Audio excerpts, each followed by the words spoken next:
Hello everyone. आज हम बात करेंगे हेड के बारे में। हेड का यूज़ कैसे करते हैं। लास्ट वीडियो में हमने सीखा था हैज़ और हैव का यूज़ कहाँ पर होता है। जो हेड है ना, सबसे पहले हम बात करेंगे हेड कहाँ पर यूज़ होता है। हेड हमारा दो तरीके से यूज होता है।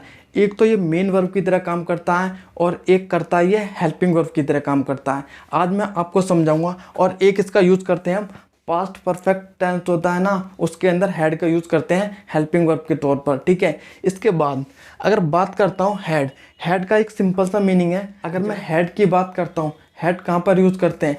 हेड हम दो जगह यूज़ करते हैं। एक तो ये मेन वर्ब की तरह काम करता है और एक काम करता है ये ऑक्सिलरी वर्ब यानी हेल्पिंग वर्ब की तरह काम करता है। जो हेड का यहाँ पर सिंपल सा मीनिंग क्या समझेंगे, पोजीशन। जैसे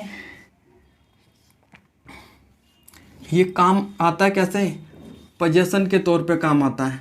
पोजीशन का सिंपल सा मीनिंग है, जैसे मेरे पास एक किताब थी, उनके पास दो कुर्सियाँ थी। जब हम बात करते हैं पास होने की तो किसका यूज़ करेंगे, हैड का यूज़ करेंगे। लेकिन जो हैड है ना, ये कहाँ यूज़ होगा, पास्ट के लिए यूज़ होगा। अगर मैं इसके रूल की बात करता हूँ तो इसका रूल क्या है, हमारा रूल है सबसे पहले तो लिखेंगे हम सब्जेक्ट को, लिखेंगे जो हमारा सब्जेक्ट होगा। उसके बाद लगाएंगे हम हेड को लगाएंगे। याद रखेंगे यहाँ पर सब्जेक्ट सिंगुलर हो या फिर प्लूरल हो, दोनों ही केस में क्या लगाएंगे, हेड लगाएंगे। Subject plus head plus object. सबसे पहले सब्जेक्ट आएगा, फिर हेड आएगा, फिर ऑब्जेक्ट आएगा।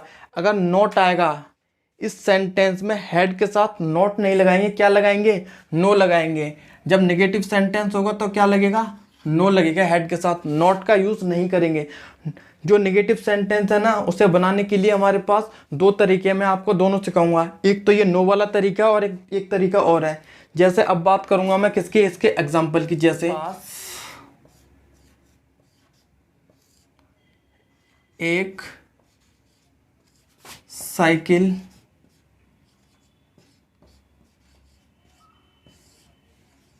थी। जब बात करूंगा पास होने की, पास होने का मतलब है हम पोजीशन को शो करते हैं। ठीक है, और उसके लिए हम क्या यूज़ करेंगे, हेड का यूज़ करेंगे। हम देखेंगे जो ये सेंटेंस किस में है, पास्ट। पास्ट में हम हमेशा क्या लगाएंगे, हेड लगाएंगे। ठीक है, कैसा बनेगा, ही। उसके बाद सब्जेक्ट के बाद क्या आता है, हेड आएगा। ए साइकिल। याद रखेंगे जब पास होने की बात आएगी तो किसका यूज़ करेंगे, हैड की। लेकिन ये पास्ट में इसके लिए हम क्या लगाएंगे, हैड। अगर प्रेजेंट में ये सेंटेंस होगा ना तो हम उसके लिए हैज़ और हैव लगाएंगे। वो ना मैंने आपको लास्ट वीडियो में बताया। अगर आपको समझना है ना तो लास्ट वीडियो को जाके देखिए। अब मैं आपको एक एग्जांपल और समझाऊंगा। जैसे मेरे पास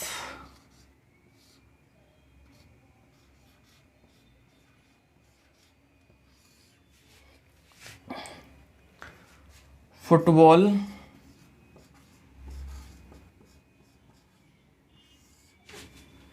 थी, मेरे पास फुटबॉल थी, तो कैसा बनेगा, आई के उसके बाद सब्जेक्ट आया, फिर उसके बाद हेड आएगा। उसके बाद ऑब्जेक्ट क्या है यहाँ पर, football. I had a football, मेरे पास एक फुटबॉल थी। इस सेंटेंस में जो ये हैड है ना, ये ना मेन वर्ब की तरह काम कर रहा है यहाँ पर। तो जो हैड है ना यहाँ पर, ये मेन वर्ब की तरह काम करेगा। किसकी तरह, मेन वर्ब की तरह। किसकी तरह, मेन वर्ब की तरह। ठीक है, अब मैं आपको नेगेटिव एग्जांपल कराऊंगा इसके। जैसे कि पहले तो मुझे साफ करना पड़ेगा।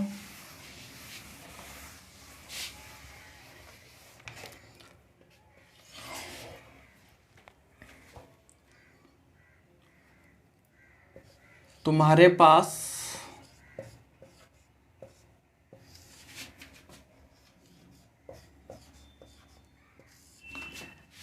घर नहीं था।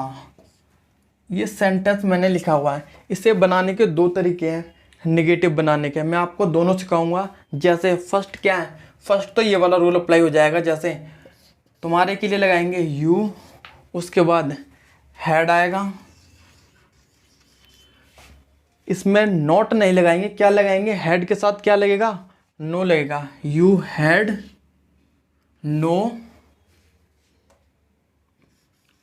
होम, घर के लिए होम भी लगा सकते हैं और हाउस भी लगा सकते हैं। यू हैड नो होम, ठीक है। एक तो ये तरीका हो गया नेगेटिव बनाने का। एक तरीका दूसरा है, वो मैं आपको बताऊंगा। क्या, ये सेंटेंस है हमारा पास्ट में, तो हमें किस तरीके से बना सकते हैं। हम जानते हैं जो पास्ट इंडेफिनिट में नेगेटिव बनाने के लिए डिड का इस्तेमाल करते हैं, तो हम डिड से कैसे बनाएंगे इसे। यू लगाया, यू डिड, उसके बाद नॉट प्लस हैव होम। याद रखेंगे पास्ट में कन्वर्ट करने के लिए मैंने डिड लगाया, और अब जानते हैं हम डिड के साथ नॉट लगता, नो नहीं लगता। अब मैंने यहाँ पर ध्यान से देखने वाली बात है, हैव लगाया, हैड नहीं लगाया। क्यों, क्योंकि मैंने इस सेंटेंस को डिड से किस में पहुँचा दिया, पास्ट में पहुँचा दिया है, इसलिए यहाँ पर हमेशा हैव आएगा। पास्ट का सेंटेंस है, लेकिन हमने इसे पहले ही डिड लगा के किस में पहुँचा दिया, पास्ट में पहुँचा दिया है, इसलिए यहाँ पर हैड नहीं लगेगा, क्या लगेगा, हैव का इस्तेमाल करेंगे। ठीक है, मुझे उम्मीद है आपको हेड का कंसेप्ट समझ में आया होगा, और हम आने वाली वीडियोस में और इन्फॉर्मेटिव वीडियोस को देखेंगे जो आपको इंग्लिश सीखने में हेल्प करेंगी, और हम अगली वीडियो में मिलेंगे।